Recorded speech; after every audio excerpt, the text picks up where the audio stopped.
I stood on my father's front porch, still in my black funeral dress, holding a casserole dish someone had pressed into my hands at the reception, and my key didn't turn in the lock. I tried it 3 times, jiggling it the way you do when you assume it's you, not the lock that's wrong. Then I looked up and saw the new brass deadbolt, gleaming and unscratched, screwed into a door I had walked through my entire life. My brother Craig's truck was in the driveway. Through the front window, I could see moving boxes stacked in the living room, boxes that had not been there 3 hours earlier, when I'd left for the funeral home with my father's ashes in a temporary urn on the passenger seat of my car. I want to ask you something before I go any further because I need to know I'm not telling this into a void. Where are you watching from tonight and what time is it there right now? I'll be reading every comment because that afternoon, standing on a porch I'd grown up on, locked out on the day I buried my father, I have never in my life felt more like a stranger to my own family. I knocked. Craig opened the door eventually, wearing my father's old flannel jacket, and said, without a hint of shame in his voice, "Hey, Elle. We figured it'd be easier to just handle the house stuff now instead of dragging it out. You can grab your sentimental stuff later, obviously, we're not monsters." Behind him, I could see my younger sister Paige, sitting cross-legged on the living room floor, sorting through what looked like our father's financial files. "Handle what house stuff?" I asked. "Craig, whose name did you put on the locksmith invoice?" "Mine," he said like it was obvious. "Dad's will names me executor, and honestly, everyone knew this house was always going to go to me and Paige. You know that, you moved out of state 11 years ago. We're the ones who have been local who dealt with all of this." I stood on that porch, still holding a stranger's casserole dish, and said the only thing I could think to say. "Craig, I need you to check something before you get too comfortable in there. Call the county recorder's office. Ask them whose name is actually on the deed." He laughed. Not cruelly, just genuinely amused, the way you laugh at something you're completely certain isn't true. "I'm not calling anybody, the house is ours, Dad's will says so." He didn't know yet. Neither did I fully, not the whole shape of it. But I knew enough to say what I said next calmly, standing on a porch that had just stopped feeling like home in any sense of the word. "Craig, 4 years ago when Dad was recovering from his stroke and I was the one who moved back for 8 months to take care of him, he added my name to the deed. As joint tenant with right of survivorship. I have the recorded document. Under state law, that means the house became mine, fully, the second he died, regardless of what his will says about it, because a will can't override a properly recorded joint tenancy." For the first time since I'd arrived, my brother's face changed. "I need to back up because to understand why that deed existed at all, you need to understand the 8 months that came before it. The 8 months my brother and sister have spent the last 4 years quietly, comfortably forgetting. My father, Walter Ferris, had a stroke at 68, 6 weeks after my mother's funeral. He was living alone for the first time in 42 years of marriage, and the stroke left him with partial paralysis on his left side, and a fear of being alone that I don't think he ever fully said out loud. But that showed in everything. The way he'd call me 3 times a day just to talk about nothing, the way he flinched whenever I left the room. I was working remotely at the time, a marketing consultant with enough flexibility to make an unusual decision. I took a leave of absence, moved back into my childhood bedroom at 38 years old, and spent 8 months managing his physical therapy schedule, his medications, his meals, his bills, while my brother, 90 minutes away, visited on alternating Sundays, and my sister, who lived 20 minutes from our father the entire time, visited even less, citing her demanding job at a marketing firm and later, her divorce. I'm not telling you this to paint myself as a martyr. I want to be honest, there were nights during those 8 months where I resented every single one of them, where I sat in my father's kitchen at 11 at night doing his taxes and crying out of sheer exhaustion, wondering why it had fallen entirely to me.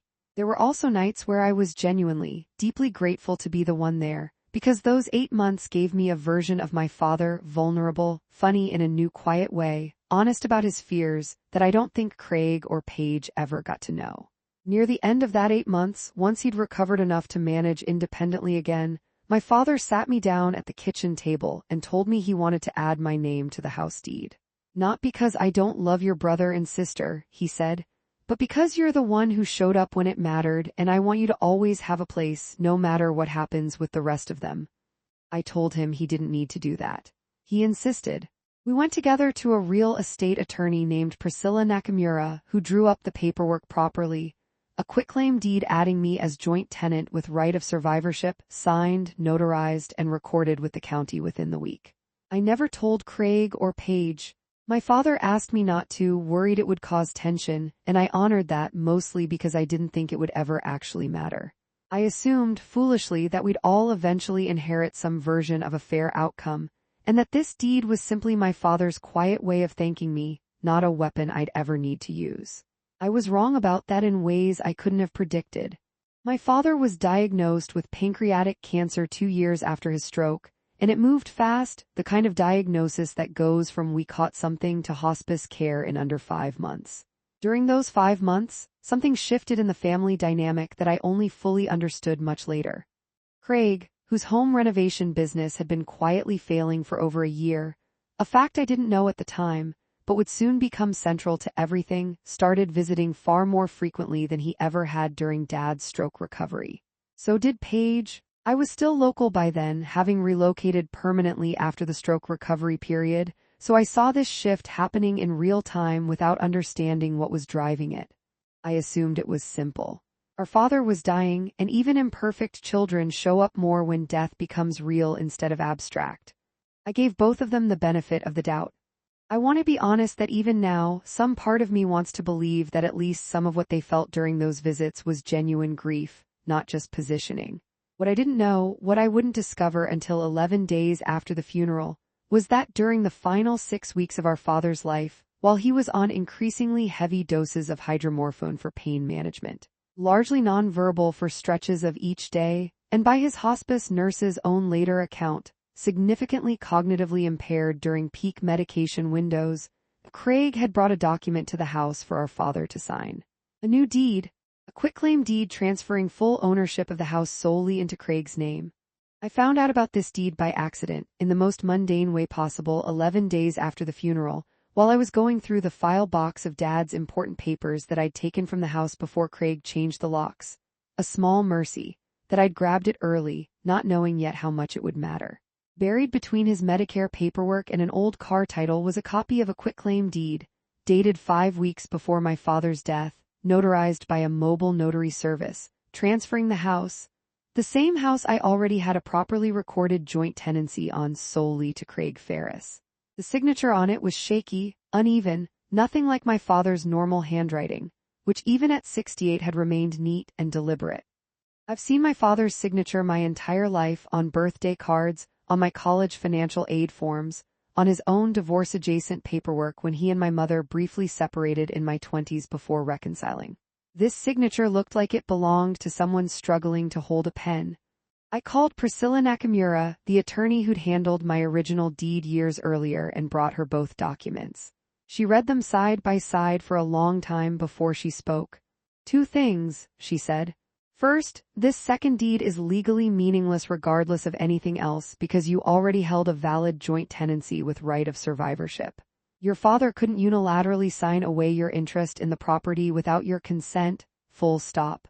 He could only transfer his own remaining interest, and honestly, even that transfer is questionable given the circumstances you're describing. Second, and this is the part I want you to sit with, a shaky signature obtained from someone on high-dose opioids. 5 weeks before death, arranged by the person who directly benefits from it, is a textbook profile for a claim of undue influence and potentially elder financial abuse. You may want to consider whether you report this, separate from whatever civil case emerges. I sat in her office for a long moment, absorbing that my brother hadn't just assumed he'd inherit the house. He had actively, deliberately gone to get a document signed by our dying, heavily medicated father, specifically because he needed a legal instrument that would let him claim sole ownership before anyone, including me, could challenge it. I didn't understand Craig's motive fully until Priscilla's paralegal helped me pull public records on his business, Ferris Home Renovations, LLC, a step Priscilla recommended once undue influence was on the table, since financial desperation is one of the strongest indicators courts look for in these cases. What we found explained everything. Craig's business had 2 liens filed against it in the past 14 months, totaling almost $31,000 from unpaid supplier invoices. More significantly, his own home, the one he shared with his wife and 2 kids, had received a notice of default from his mortgage lender 4 months before our father's death, after he'd fallen 3 payments behind. Craig wasn't just hoping to inherit the house eventually, the way adult children sometimes vaguely assume they will. Craig needed it, specifically, urgently, as collateral or cash to keep his family from losing their own home. That context didn't excuse what he'd done, but it explained the timeline with brutal clarity. Why the deed had been signed during a 6-week window when our father's cognition was documented as impaired. Why Craig's visits had increased so sharply during exactly that period. Why he'd moved so fast to change the locks the very day of the funeral, before anyone had time to question anything. I want to pause and say something about my brother here because this story isn't interesting to me, and I don't think it should be interesting to you if Craig is just a cartoon villain. He is not. He is a 51-year-old man who watched his business, the thing he'd built his entire identity around after leaving a stable corporate job at 35 to finally do something real, collapse slowly and humiliatingly over 18 months, while facing the terrifying prospect of losing the house his own children had grown up in. Desperation makes people do things they would never otherwise consider. It doesn't make what he did acceptable. It does make it human, and understanding that has mattered to me even now. I assumed initially that Paige was simply present for the move-in, unaware of the deeper legal maneuvering. I was wrong about that too, and the evidence that corrected me came from an unexpected place. A group text thread Priscilla's investigator obtained through the discovery process once formal litigation began, a thread titled, with a casualness that still makes my stomach turn, "House Stuff." In it, dated 6 weeks before our father's death, Paige had written, "Are you sure the new deed is enough? What if Alina finds out about the old one?" Craig had responded, "She doesn't know about any old deed. Dad kept that quiet. As long as we get the new one signed and recorded before he passes, we're fine. Locksmith is already booked for the day of the service, so we can move fast before she has time to think." Paige had known. Not only had she known about Craig's plan, she had actively worried about exactly the scenario that ended up happening, that an old deed existed and might undermine everything. Reading that message was, in some ways, more painful than discovering Craig's shaky signature quitclaim, because Craig's desperation at least had a comprehensible shape to it. Paige had no debt, no failing business, no comparable pressure. As far as the investigation ever uncovered, her only stated motive, mentioned later in that same thread, was resentment that I had gotten to be Dad's favorite during the stroke recovery period, and a belief that splitting the house with Craig was, at least, more fair than Alina somehow ending up with the whole thing because she happened to be around more. I understood reading that Paige's grievance wasn't really about fairness. It was about a story she'd told herself for years, that my 8 months of caregiving had been some kind of manipulative bid for favoritism, rather than what it actually was, which was simply me being present when our father needed someone, at real cost to my own career and life, while she and Craig made other choices. The detail that ultimately mattered most in court wasn't the shaky signature or even the group text. It was something almost absurdly mundane. The locksmith receipt. Priscilla subpoenaed the invoice from the locksmith company Craig had used. It showed the service had been scheduled 9 days before our father's actual date of death, meaning Craig had booked a locksmith to change the locks on a house he did not yet own, for a specific date he was confident would fall shortly after our father's funeral, based on hospice's own prognosis estimate at the time. That single piece of paper did more to establish premeditation than almost anything else in the case. It wasn't a grieving son making a rushed, emotional decision the day of a funeral. It was a plan, scheduled in advance, built around a prediction of exactly when our father would die. When Priscilla presented that receipt to Craig's attorney during a mediation session 4 months into the case, I watched something shift in the room.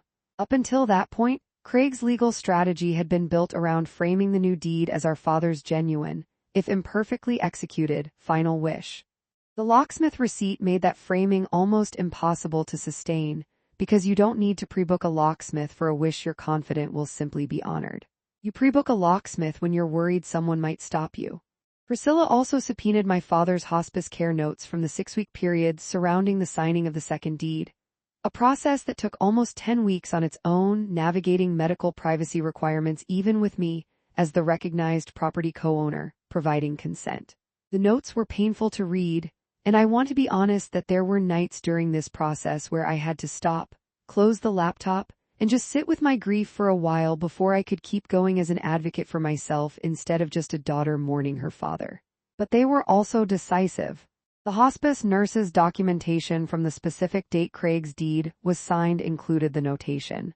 Patient largely non-responsive to conversational cues this AM, increased hydromorphone dose overnight per pain management protocol. Family present, patient assisted in signing paperwork per family request. Unable to independently confirm patient's understanding of document contents at time of signing. That last clause, unable to independently confirm patient's understanding, became one of the central pieces of evidence in our undue influence claim. A hospice nurse, a neutral medical professional with no financial stake in the outcome, had documented in real time, for entirely unrelated medical reasons, that she could not confirm our father understood what he was signing on the day he signed away a house he had already legally shared with me. I want to walk you through what slow burn justice actually looked like here, because it wasn't a single dramatic courtroom moment. It was 11 months of a quiet title action, the specific type of lawsuit used to resolve competing claims to real property. Combined with a separate elder financial abuse complaint, Priscilla encouraged me to file with the county's Adult Protective Services Division, given the pattern the hospice notes and locksmith receipt together suggested. Craig's attorney pushed for mediation early, likely recognizing how badly the locksmith receipt and hospice notes were going to play in front of a judge. I agreed to mediation not because I was eager to settle, but because Priscilla was honest with me that even a legally strong case carries emotional and financial costs that are worth weighing seriously. Litigation, she reminded me more than once, isn't free and grief doesn't pause for a court calendar. Mediation took 3 separate sessions over 6 weeks. Craig, through his attorney, initially proposed a settlement where he would retain a partial ownership stake in the house in exchange for dropping any claim under the second deed. I refused. Given the joint tenancy's legal strength on its own, combined with the undue influence evidence, Priscilla was confident, and I ultimately agreed that there was no reason to concede an ownership stake I already legally held outright.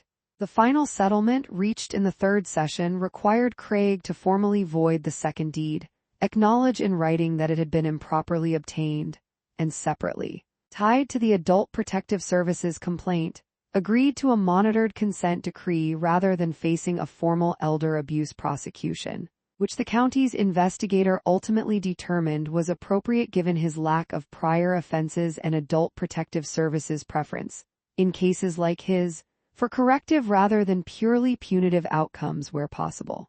Paige was not named in the property litigation itself, since her name was never on either deed, but she was named as a witness in the Adult Protective Services investigation, and the findings noted her documented awareness of the plan without formal legal consequence, since knowledge alone, absent direct forgery or coercion on her part, didn't meet the threshold for a separate charge.